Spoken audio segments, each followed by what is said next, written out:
मैं मोहम्मद शमीम हुसैन आपको आज मैं एक ऐसे शख्सियत से मिलवा रहा हूं जो हमारे प्रदेश से नहीं आते हैं।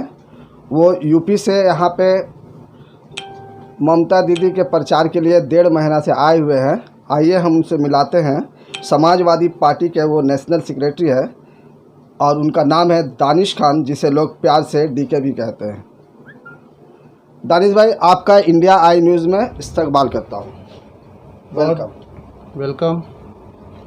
आपका बहुत बहुत धन्यवाद जो आप सर बंगाल प्रचार में आप आए, यहाँ आके आपको प्रचार के वक्त कैसा लगा? ये पहली बात तो ये है कि हमारे बंगाल की राजनीति और यूपी की राजनीति में आप क्या फ़र्क महसूस कर रहे हैं? बंगाल की राजनीति तो बाकायदा बहुत शांति की राजनीति है अल्हम्दुलिल्लाह। तो पूरा भारत देख रहा है, हम तो 1.5 महीने से देख ही रहे हैं। और बाकी बंगाल की जनता वाकई समझदार साबित हुई और धर्म के नाम पे नहीं गई। और जो मोदी जी बीजेपी पार्टी के सबसे बड़ी झूठे पार्टी के लोग यहाँ आके बहुत से झूठे जुमले इस्तेमाल किए, बंगाल की जनता उनके बहकावे में नहीं आई और अपनी कीमती वोट सही जगह पे दे के दीदी को जिताई है। इस तो बंगाल की जनता का बहुत बहुत धन्यवाद है करता हूँ मैं। और हमारे राष्ट्रीय अध्यक्ष अखिलेश यादव जी की तरफ से भी बंगाल के सभी वासियों को बहुत बहुत धन्यवाद। और बंगाल में दीदी की मेहनत के साथ साथ बंगाल के जो मेयर हैं कॉरपोरेशन के बॉबी हकीम साहब, उन्होंने भी बहुत मेहनत किया है। क्योंकि मैं 1.5 महीने से बंगाल की राजनीति में प्रचार में घूम रहा था। उस समय में हर जगह हर तरफ बॉबी हकीम साहब का नाम चारों तरफ था। तो दीदी के साथ साथ बॉबी हकीम का भी बहुत बड़ा योगदान है इस जीत में। और बंगाल तो जनता महान है। टीएमसी की इस जीत में समाजवादी पार्टी का क्या रोल रहा है? आपका यहाँ पे आने का मकसद क्या था?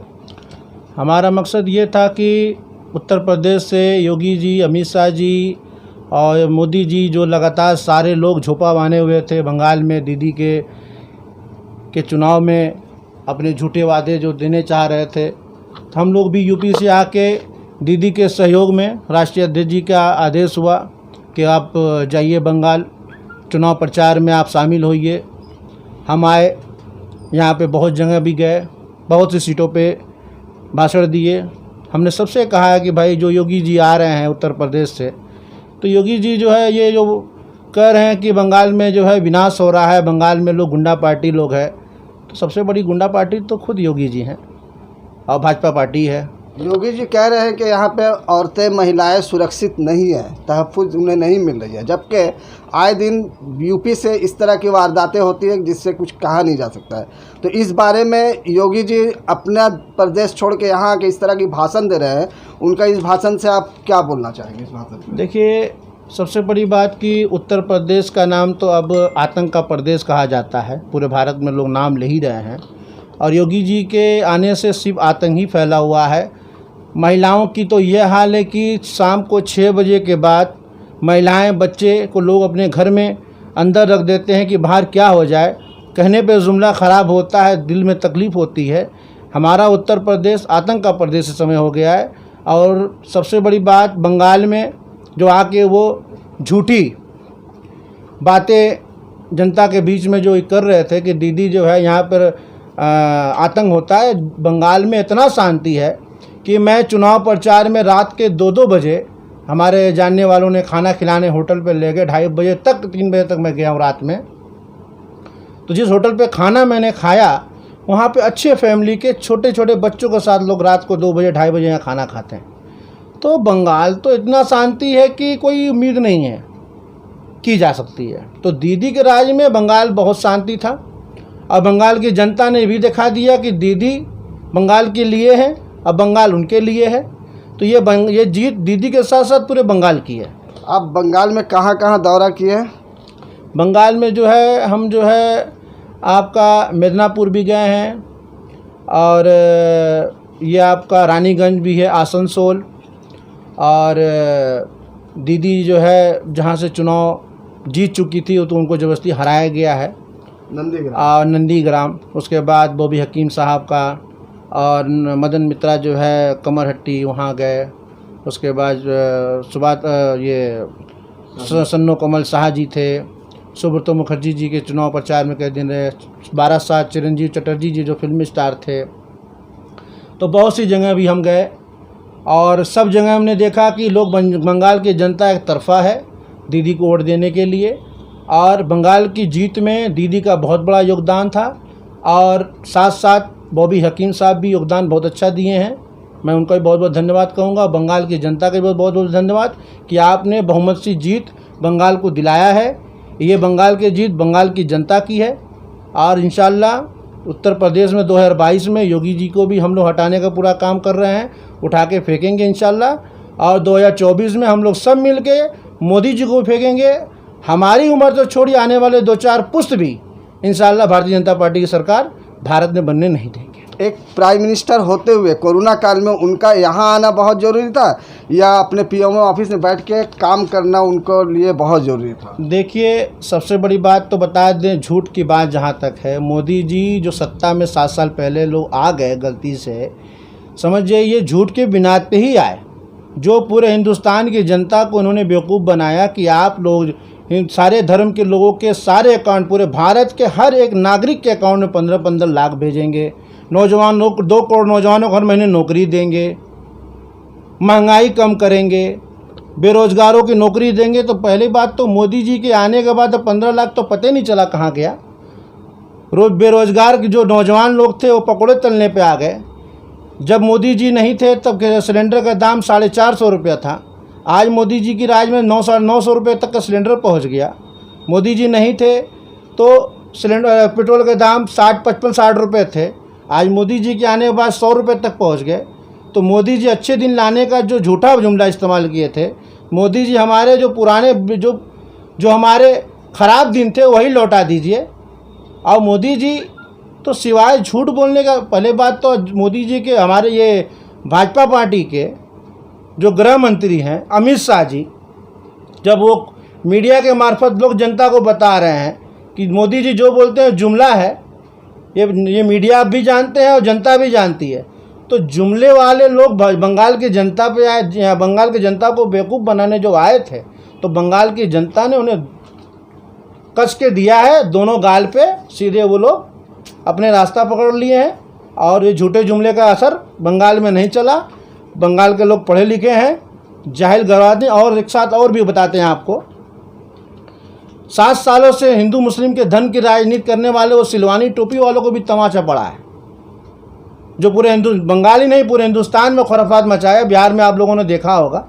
तो ये लोगों को भी तमाचा बंगाल की जनता ने दिया। बंगाल की जनता से पूरे भारत को सीख होना चाहिए। आप अगर अपनी जाहिलता दिखाएंगे तो ये लोग जाहिल लोग पूरा देश बेच जाए। आज सब कुछ बिक चुका है, बचा जो है उसको बचा ले। हमने तो हावड़ा पुल बचा लिया, हमने हावड़ा को नहीं पूरे बंगाल को बचा लिया। इंशाअल्लाह हमारा उत्तर प्रदेश की जनता को भी आवाम करना चाहते हैं कि आप भी जो बचा कुछ बचा ले, वरना उत्तर प्रदेश तो पूरे भारत बिक जाएगा, हम लोग कंगाल हो जाएंगे और कुछ बचेगा नहीं झूठे झूठे करके। आपको लगता है कि इस बार जो मोदी यहाँ पे 77 सीट ले आई है, तो ऐसे में बंगाल में असेंबली चलाना बहुत मुश्किल होगा ममता बनर्जी के लिए? कोई मुश्किल नहीं होगा। ये जो सीट लेके आए हैं ये सीपीएम का सीट है, जो उन्होंने जो है अपनी जीरो करके इनको दे दिया गया है।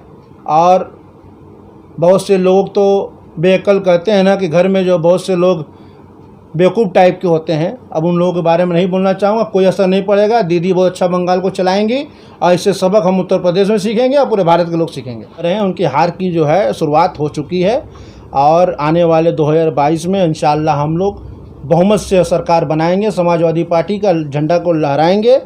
और हम उत्तर प्रदेश की जनता से निवेदन करते हैं, आप लोग होशियार हो जाइए, थोड़ा सा समझदारी अपने आप को दिखाइए, क्योंकि जाहिलियत ख़त्म होनी चाहिए। अभी बीजेपी का मतलब बहुत बड़ी झूठी पार्टी, तो झूठी पार्टियों से बचें और आप लोग इकट्ठा होकर सच के साथ जो अखिलेश यादव राष्ट्रीय अध्यक्ष हमारे अखिलेश यादव जितना विकास उत्तर प्रदेश में किया है, 102 एम्बुलेंस, 100 नंबर की जो है पुलिस सेवाएं, सबसे बड़ी नौजवानों के लिए लैपटॉप, लाखों लैपटॉप उन्होंने बंटवाया, कोई अनगिनत लैपटॉप बंटवाया उन्होंने, हर नौजवान को जो है बंटवाया, महिलाओं को, बच्चों को, जो भी छात्राएं थीं सबको बटाया गया, छात्र को, छात्राओं को, सभी लड़कों लड़कियों को जो है उन लोगों को लैपटॉप दिया गया। तो ये सब तो विकास अखिलेश यादव जी ने किया। रोड तो जो शीशे की तरह चमक रहे थे उत्तर प्रदेश में उनकी सरकार में, सब कुछ हमारे उत्तर प्रदेश का विकास चल रहा था। लेकिन ये है कि जनता 15 लाख के बहकाव में आ गई।